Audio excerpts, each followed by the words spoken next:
गेल्या काही दिवसांमध्ये माझ्यासोबत इतकी लोक भांडलेत ना की मी तुम्हाला काय सांगू. का तर मी रोज लॉग टाकत नाही म्हणून. एक तर माझे सबमिशन चालू होते, प्रॅक्टिकल एक्झाम चाललेली, थिअरी एक्झाम चाललेली. आणि तुम्ही जर इंजिनिअरिंग करत असाल तर तुम्हाला माहिती आहे किती जास्त लोड असतो. त्यामुळे मी लॉक करायचं जरा विसरूनच गेले. पण आता मी परत पहिल्यापासून लॉक करायला चालू केले. अजिबात मी ब्रेक घेणार नाही असं मी ठरवते तर खरं मी, पण माझ्यामध्ये इतका आळस असतो ना, मी तुम्हाला काय सांगू. सकाळी उठले आज मी मस्तपैकी घर वगैरे आवरलं आणि अभ्यास करायला बसले. माझ्या तोंडावरूनच कळत असेल मला अभ्यास करायचं किती जीवावर आलंय.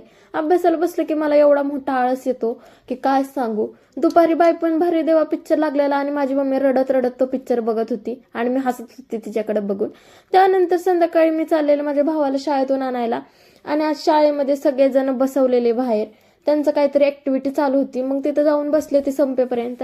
शाळा सुटायची वाट बघत बघत मला एवढं बोर होतं ना की काय सांगू. आणि मग फायनली शाळा सुटली. तिथून आम्ही दोघं जण घरी यायला निघालो आणि मग घरी येता येता मी थोडंसं फार खायला घेतलं. आणि त्यानंतर रात्री मला हेअर केअर करायची होती. तुम्हाला आत्ताच माहिती आहे की मी केस कापलेत.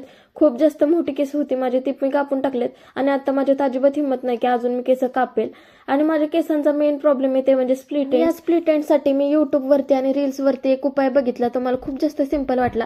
ते म्हणजे असे स्प्लिट एंड्स रोल रोल करायचे आणि मग तेलामध्ये डीप करून ठेवायचे. पण हे करताना त्या तेलाचा एवढा राडा होतो ना, मी तुम्हाला काय सांगू. तरी पण मी केलं. केसांसाठी तर काय ना काय केलंच पाहिजे.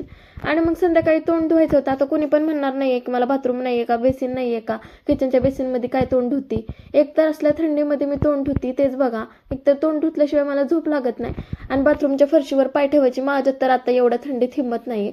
त्यामुळे मम्मी झोपल्या झोपल्या माझे असले कांड करायचे चालूच असतात.